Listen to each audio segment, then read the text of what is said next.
própria ANEEL ela permite que as concessionárias elas cobrem multa para que os clientes consigam mitigar, minimizar essa energia desperdiçada que está indo para a rede provocar essa sobrecarga no sistema elétrico.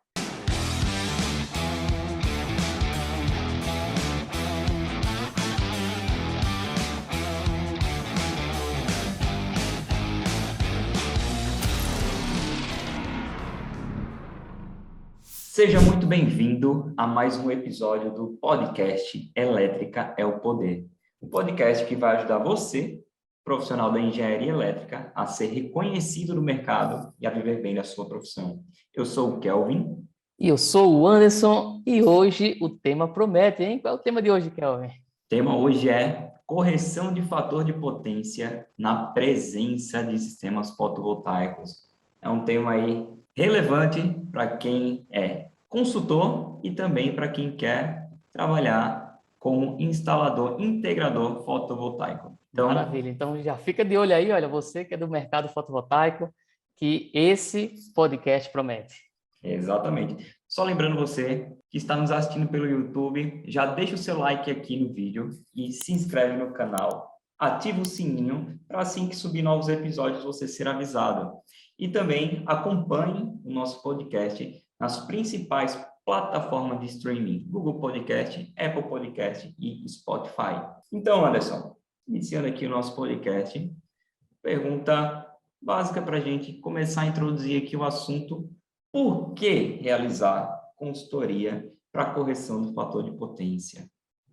E esse é um tema interessante, Kelvin, que a gente recebe muitas mensagens de alunos, da audiência sobre esse tema. E quando o assunto envolve sistemas elétricos que possuem sistemas fotovoltaicos conectados junto à carga, aí é que essa dúvida ela ainda é acentuada, né? Então a gente recebe muitas perguntas aí da nossa audiência.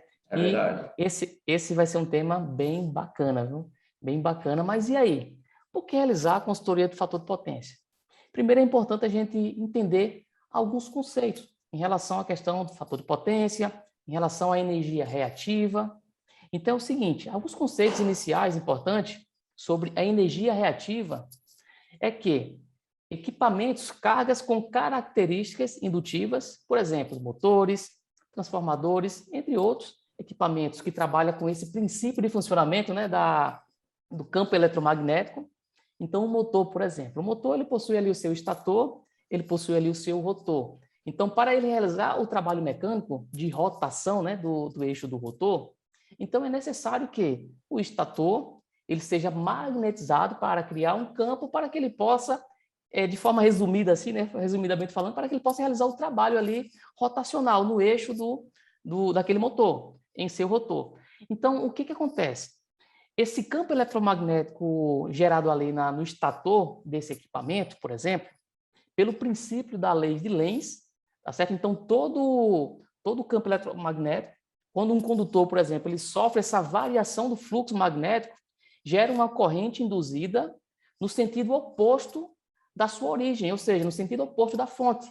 Então, se o fornecimento de energia está vindo da fonte para a carga, ou seja, da concessionária até chegar no motor do cliente, então, essa corrente induzida ela vai retornar em direção à rede da concessionária. E toda corrente elétrica circulando em um condutor, a gente sabe que vai gerar esse carregamento do condutor. Então, se a corrente elétrica ela é uma corrente com um valor alto, por exemplo, vai fazer com que o condutor ele seja sobrecarregado. Então, se o condutor ele não tiver dimensionado corretamente, um condutor, por exemplo, um cabo de 10 milímetros quadrados, então, se o mesmo suporta, por exemplo, uma corrente nominal até 50 amperes, então, se o mesmo é submetido a correntes maiores, consequentemente, vai ter problemas, né, de queda de tensão, sobreaquecimento, perdas por efeito Joule e outras particularidades. Então, por que entender esse conceito é importante? Porque é o seguinte, essa corrente induzida, né, essa corrente reativa, vou chamar dessa forma, ela retorna para a rede da concessionária, que a rede da concessionária terá o quê? Condutores, cabos elétricos. Então, quanto maior a corrente que vai circular desse condutor, maior será o quê? A necessidade de um dimensionamento, uma seção transversal maior do condutor para suportar essa corrente, sem ocasionar queda de tensão, sem ocasionar sobrecarga no condutor. E se eu tenho mais corrente circulando nesse condutor sentido fonte em direção ao transformador da concessionária, o próprio transformador da concessionária irá precisar ter o quê? Uma potência maior para atender essa carga. Então, ou seja, a energia reativa indutiva é uma energia que, por sua característica, ela não realiza trabalho igual à energia ativa, porém, ela é essencial para o funcionamento de cargas indutivas. Só que essa energia reativa, por ela ter essa característica de retornar para a rede, sobrecarregar o sistema elétrico da concessionária, porque é o seguinte, se eu tenho uma energia reativa alta no transformador da concessionária que atende uma unidade consumidora, ou no transformador do cliente, isso faz com que a capacidade de fornecimento de potência do transformador seja reduzida.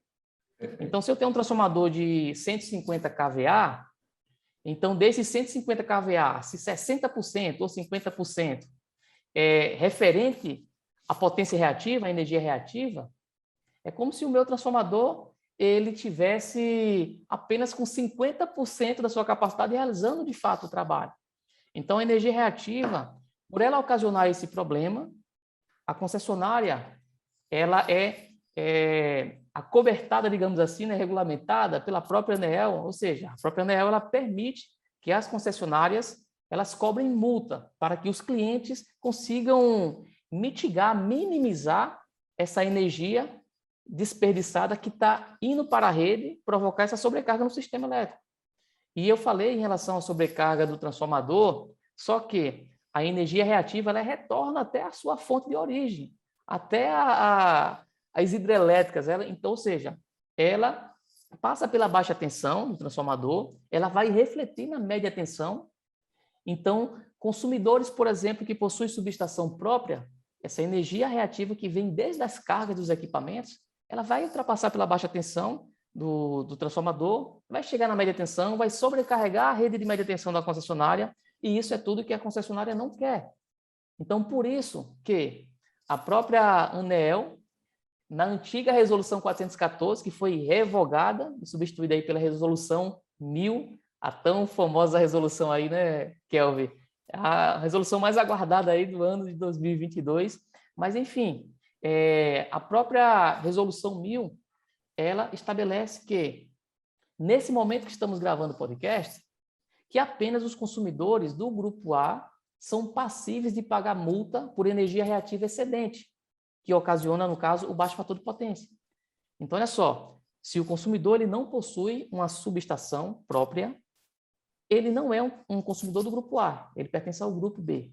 Porém, se ele possui uma subestação própria, ele automaticamente é considerado um consumidor do Grupo A, e isso, mesmo que ele seja optante B, optante por uma modalidade tarifária convencional do Grupo B, só que se ele tem transformador próprio, ele continua sendo um consumidor do Grupo A.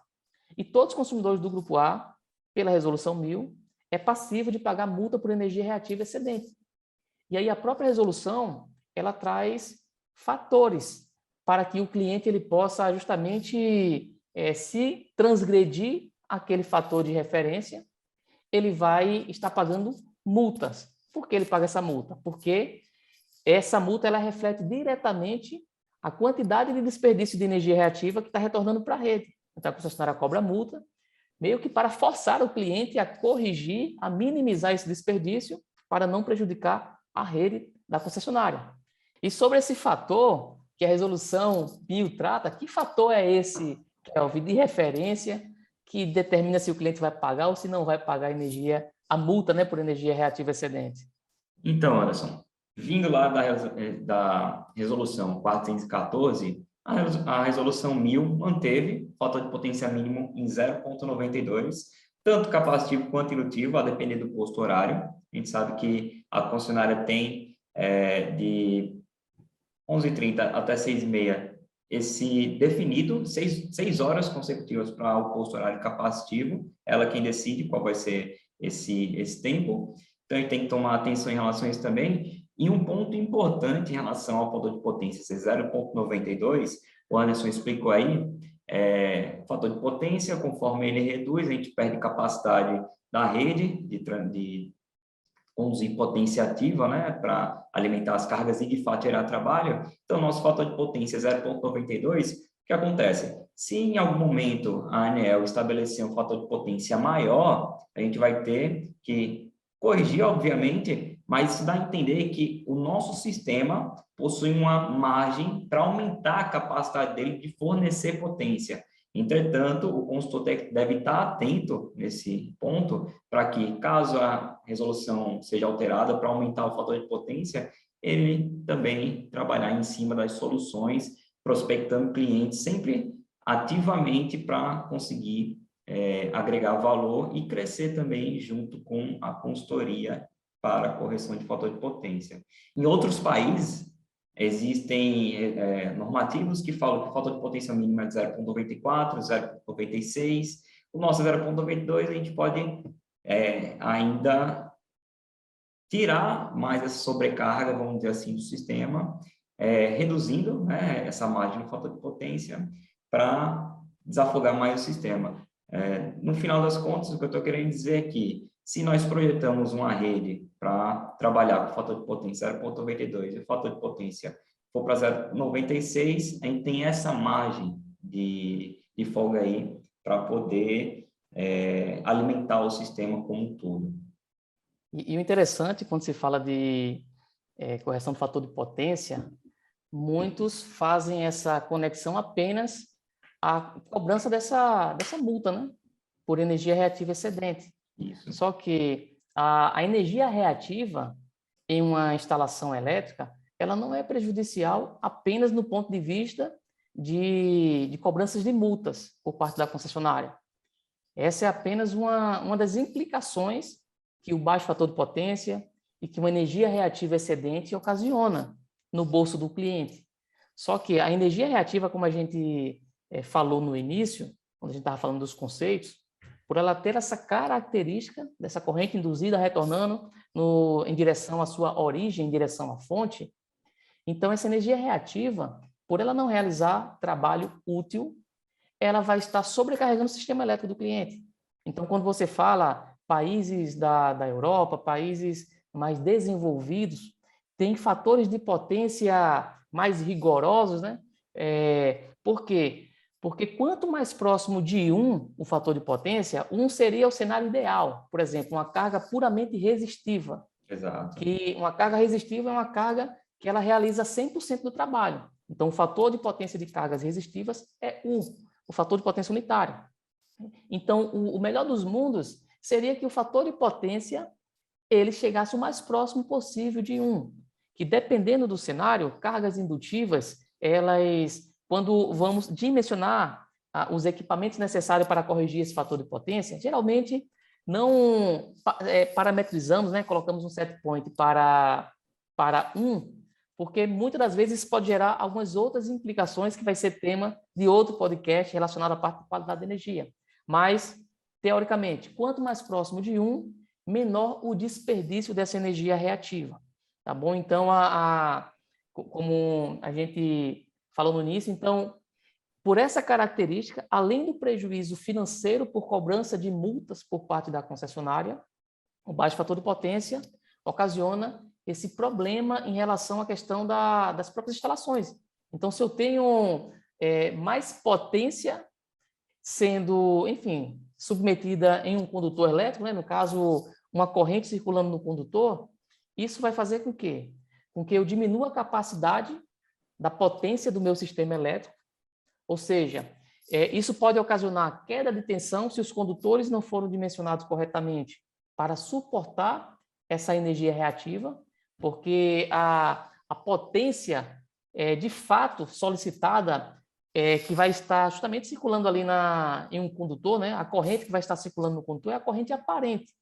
E a corrente aparente é justamente o quê? É a soma algébrica da ativa mais reativa. Então, a potência aparente, por exemplo, é a soma vetorial da potência ativa mais a reativa. Então, é importante a gente entender isso, porque, por exemplo, A potência do transformador, quando falamos que um transformador tem a potência de 150 kVA, essa é a potência aparente que ele suporta, ou seja, é justamente a soma vetorial da potência ativa mais a reativa. Então, a potência reativa influencia diretamente no carregamento do meu transformador, no carregamento dos circuitos elétricos da minha instalação. Então, entendendo isso, é importante que, quando eu corrijo esse fator de potência, quando eu compenso essa energia reativa indutiva gerada pelas cargas indutivas, né, motores, transformadores e outros, eu acabo melhorando também a qualidade de energia na minha instalação. Eu desafogo meus circuitos, eu aumento a capacidade de potência do meu circuito elétrico.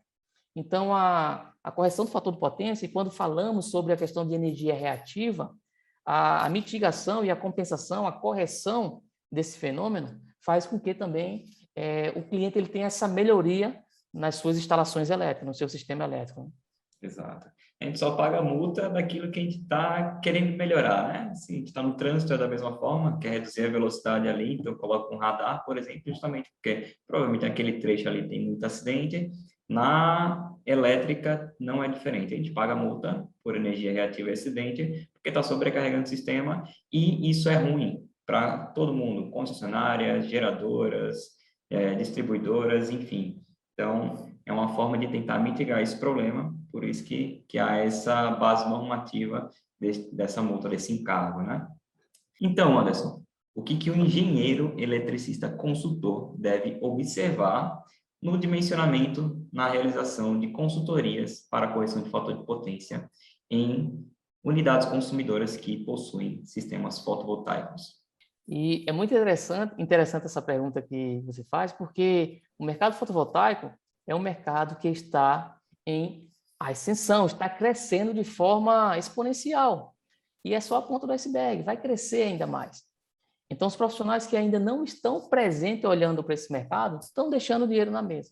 E os profissionais que já estão nesse mercado, porém, com uma visão centralizada apenas no sistema fotovoltaico, e não nos demais componentes que faz com que o sistema fotovoltaico opere com a máxima performance, esses profissionais, mesmo estando no mercado fotovoltaico, também estão deixando dinheiro na mesa. E esse mercado, Kelvin, por ser um mercado muito competitivo, porque o mercado fotovoltaico virou o novo Uber da nossa geração. Então, a gente vê contadores, advogados, comerciantes, pessoas que não têm nenhuma conexão com a área elétrica, nunca tiveram, não têm o conhecimento técnico, a bagagem, a formação. A gente vê muitas pessoas que estão entrando nesse mercado. E cada vez mais, daqui para frente, o mercado vai começar a ser filtrado.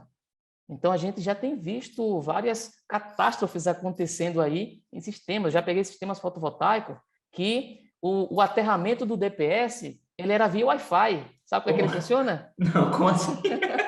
Acaba com o módulo de Wi-Fi, foi lá. Não existia, cara. Tinha até os DPS instalados no quadro, mas não estava conectado ao aterramento. Meu Deus do céu.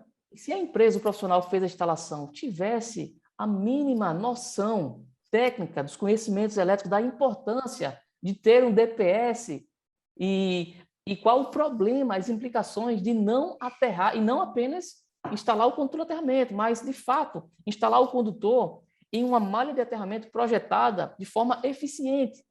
Então, olha só o nível de muitos instaladores e muitas empresas que estão instalando aí no mercado. Mas, então, Anderson, isso foi em uma indústria, uma residência? Foi uma padaria, um comércio, né? Comércio, uma padaria de médio porte. A padaria tem a área do atendimento comercial e essa padaria também produzia o seu pão. Eu estava prestando uma consultoria que era justamente para elaborar o projeto do dimensionamento do padrão de entrada. Então, era o aumento de carga para atender esse sistema fotovoltaico que o cliente já tinha fechado com uma outra empresa. Então, quando eu fui fazer o levantamento do projeto, a primeira coisa que eu vendi para o cliente foi o quê? Uma consultoria de análise e gestão de energia, para, de fato, ter a real noção do perfil de consumo desse cliente, a demanda máxima, porque, olha, a consultoria em si, ela serve não apenas para vender só a consultoria em si, mas ela se conecta com outras soluções. Nesse caso, eu conectei a consultoria com a venda de um projeto.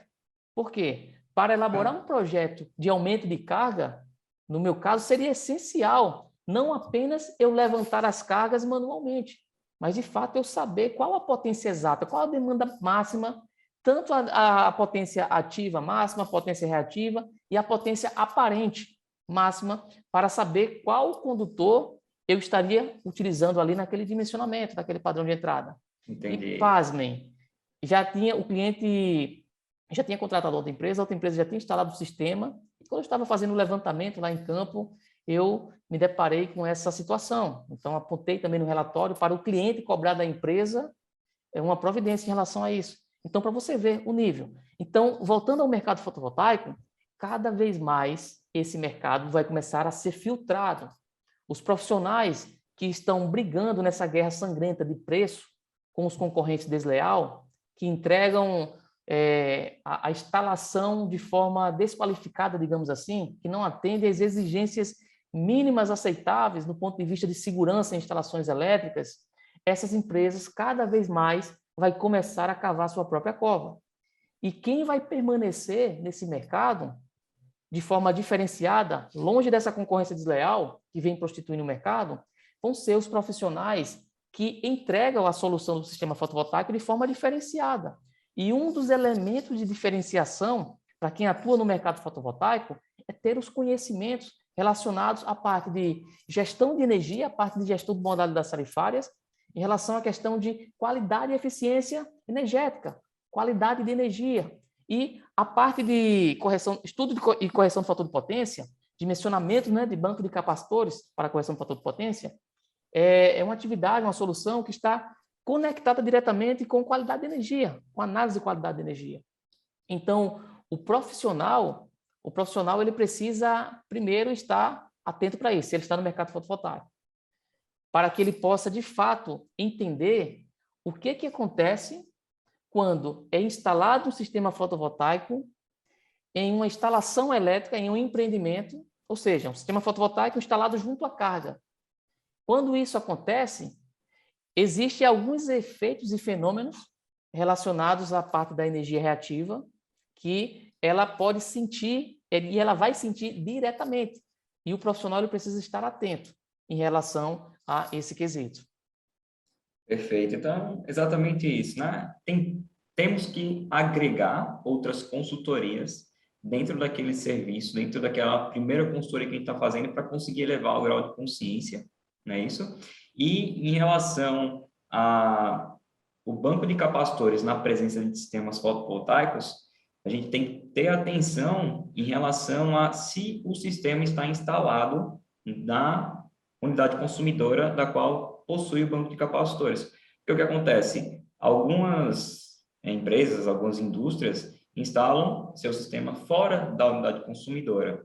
Então, dentro da própria unidade consumidora, se os dois estiverem operando, banco de capacitores e sistema fotovoltaico, vai ter uma compensação ali, em algum instante, da energia ativa sendo injetada na rede, e o medidor vai estar contabilizando essa energia ativa sendo injetada na rede, porém, a energia reativa vai estar sendo injetada, sendo consumida pela carga, vamos dizer assim, tá?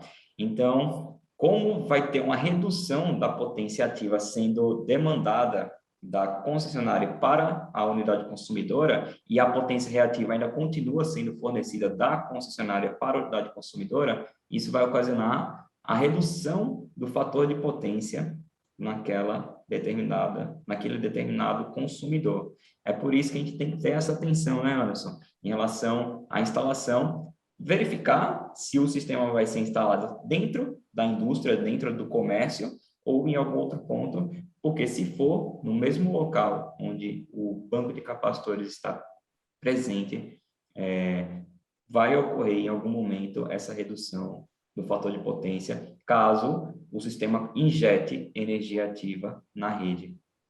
Perfeito, perfeito. E, como você bem falou aí, né, o engenheiro eletricista, o engenheiro consultor, o que ele precisa observar quando ele se depara com uma situação dessa, né? A instalação do sistema fotovoltaico junto à carga, principalmente junto à carga de um cliente que possui uma subestação, um consumidor do grupo A. Então, seja o sistema de mini geração, que aí, consequentemente, um sistema de mini geração, o cliente é obrigatoriamente necessário ele ser do grupo A, mas muitas das vezes o cliente ele é do grupo A, tem uma subestação, porém o sistema instalado dele é de microgeração. Então, como a resolução 1000 ela deixa bem claro que consumidores do grupo A, eles são passíveis de pagar multa por energia reativa, isso você encontra no artigo 302 da resolução 1000, que fala aí sobre o fator de potência de referência, que se transgredir, ou seja, se for abaixo de 0,92, o fator de potência, o consumidor do grupo A vai pagar multa por energia reativa excedente. Então, o que o engenheiro consultor ele precisa observar quando ele for tanto dimensionar banco de capacitores em uma instalação elétrica que possui sistema fotovoltaico junto à carga? Ele precisa observar o seguinte, como o Kelvin falou, ele precisa ter esse conhecimento do estudo do fluxo de potência. Porque se o cliente possui cargas que têm essas características indutivas, motores, reatores e outros equipamentos que trabalham com esse princípio de funcionamento, né, da magnetização, no caso aí do campo, e toda essa característica, né, de indução eletromagnética, enfim, equipamentos que têm essas características indutivas, o seu princípio de funcionamento, como falamos no início, ele vai demandar, solicitar do sistema elétrico energia ativa e reativa. Até aí tudo bem, você dimensionou o banco de capacitor para atender para compensar, na verdade, essa energia reativa. Porque o que o banco de capacitor ele faz assim na prática, falando de forma resumida e de forma simplificada, digamos assim. O que ele vai fazer é o seguinte: devido ao sistema circuitos capacitivos ele possuir, ele trabalhar, né, de forma inversamente proporcional aos circuitos indutivos, então um compensa o outro. Então, se eu tenho, por exemplo, 10 kVAR indutivo e se eu tenho 10 kVAR capacitivo, qual vai ser a resultante aí? Eu vou ter 0 kVAR. Então, ela se subtrai. É uma subtração vetorial e, nesse caso aí, os dois vetores vão se anular se eu tiver a mesma capacidade. Então, nesse quesito, se eu não tenho um sistema fotovoltaico, para corrigir esse fator de potência, né, e compensar essa energia reativa, eu vou dimensionar banco de capacitores para, de fato, estar subtraindo e a resultante reduzir essa energia reativa para que isso possa elevar o meu fator de potência. Porque o fator de potência, o que ele é, na verdade? Ele vai ser o quê? A potência ativa dividida pela potência aparente. E a potência aparente, a gente já viu que ela é a soma vetorial, ou seja, vai ser a raiz quadrada da soma dos quadrados da potência ativa e reativa. Então, se eu reduzo a minha potência reativa, automaticamente o meu fator de potência ele aumenta. E se eu aumento a minha energia reativa, consequentemente, o meu fator de potência ele vai diminuir. E o fator de potência ele varia de 0 até 1, tanto indutivamente como capacitivamente. E dimensionando o banco de capacitor, para compensar essa energia reativa, para que o fator de potência ele possa ficar ali acima de 0,92 e abaixo de 1, o que vai acontecer? Vai acontecer o seguinte: instalou o banco de capacitor, corrigiu esse fator de potência, e aí tudo bem. No ponto de vista do medidor da concessionária, vai estar corrigido. Vamos supor que corrigiu para 0,95 o fator de potência. Só que quando conectamos um sistema fotovoltaico junto à carga do cliente, o que vai acontecer? A carga do cliente, que ela solicita do sistema elétrico energia ativa e reativa, o sistema fotovoltaico está parametrizado para injetar em fator de potência unitário, por exemplo, injetar 100% da sua energia gerada de forma ativa, ou seja, energia ativa, e realiza trabalho. Então, essa energia ativa vai compensar a energia ativa consumida pela carga, porém, alguém vai ter que atender a energia reativa. E quando isso acontece, quem vai atender a energia reativa vai ser o quê? A concessionária.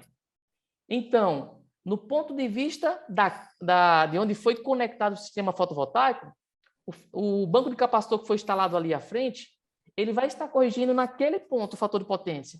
Só que voltando para a fonte sentido medidor da concessionária, a potência ativa no medidor da concessionária vai ser menor, porque parte dessa potência ativa está sendo atendida pelo sistema fotovoltaico, só que a potência reativa vai ser alta, porque ela permanece a mesma que as cargas estão solicitando.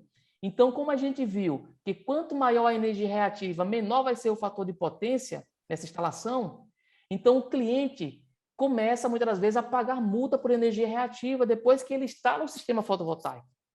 E esse é um dos itens imprescindíveis que o engenheiro consultor ele precisa dominar e precisa observar e estar atento, porque o cliente que faz um investimento alto em um sistema fotovoltaico, ele faz esse investimento para ter retorno.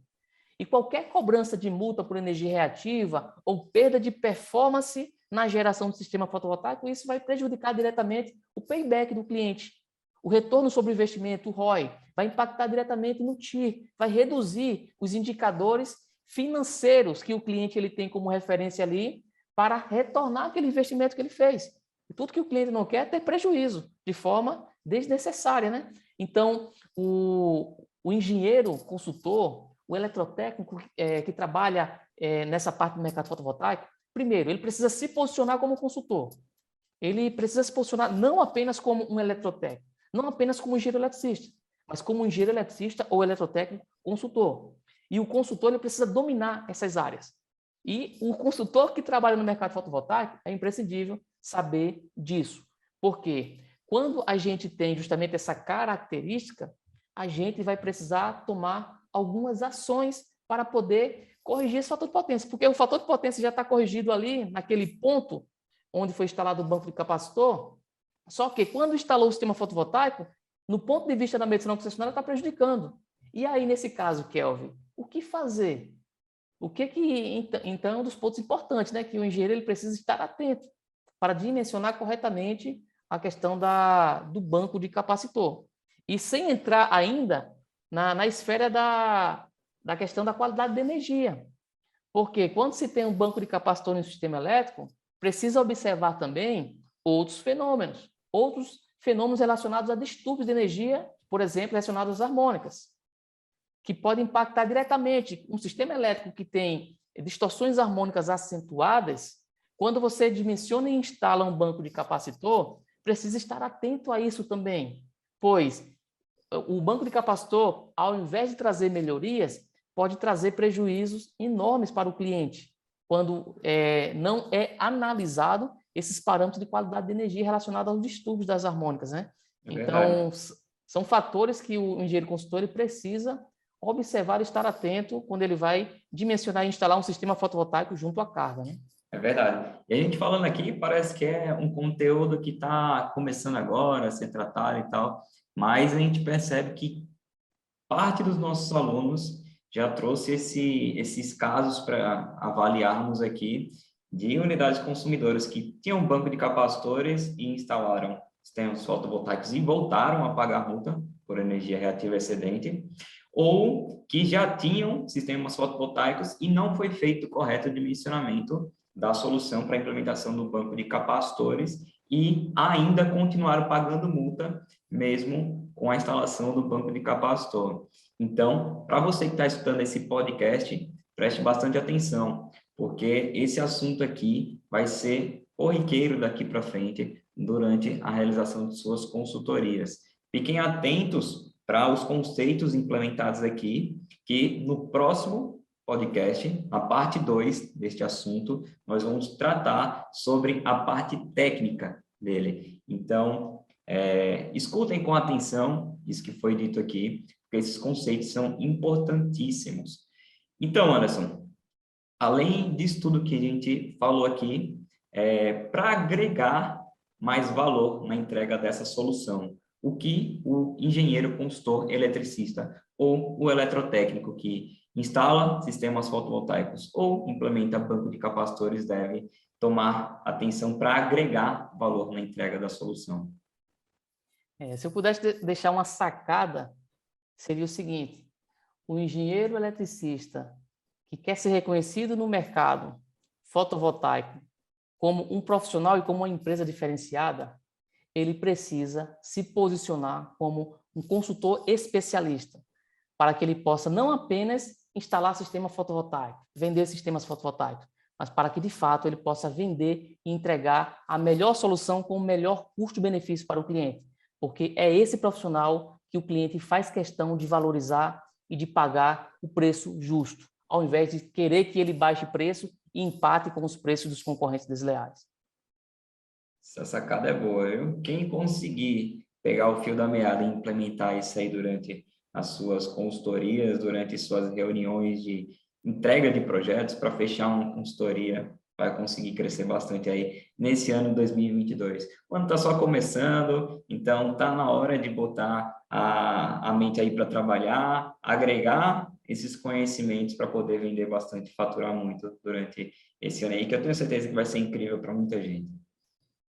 Excelente. E no próximo podcast, hoje a gente falou muito sobre os conceitos, as oportunidades, o que o engenheiro consultor ele precisa observar na hora de dimensionar banco de capacitores em presença de sistemas fotovoltaicos de alta carga. Então, a gente viu todos esses conceitos, sacadas teóricas, e no próximo episódio a gente vai começar a mostrar como é que resolve esse problema, a parte técnica, de forma prática. Porque resolver o problema da energia reativa, quando não se tem sistema fotovoltaico, dimensionamos um banco de capacitor, muitas das vezes um banco de capacitor automático, e já atende. Só que quando se tem sistemas fotovoltaicos, apenas isso não é o suficiente. E no próximo podcast aí, vamos estar mostrando algumas possíveis soluções e a parte técnica para corrigir fator de potência em presença de sistemas fotovoltaicos. Perfeito, Anderson. Então, agradecer a vocês que acompanharam aqui o nosso podcast. Deixe seu like para quem está assistindo aí no YouTube e para quem escuta nas nossas plataformas de streaming, continue nos seguindo, porque os próximos conteúdos só tem a agregar em seu conhecimento, ok? Então é isso aí. E se você quer, antes de finalizar, olha só, vocês que estão nos ouvindo, nos assistindo, deixa nos comentários aí qual tema você gostaria de ouvir dentro da área da engenharia elétrica. Quem sabe os próximos podcasts será escolhido justamente o teu tema, tá bom? Então, fala aí o que você achou desse podcast, comente aí e deixa a tua sugestão de novos assuntos para que a gente possa trazer aqui para o nosso podcast. Valeu, Kelvin! Então é isso aí, Anderson. Brigadão e valeu, galera. Lembre-se, elétrica é o poder. Forte abraço. Valeu! Valeu!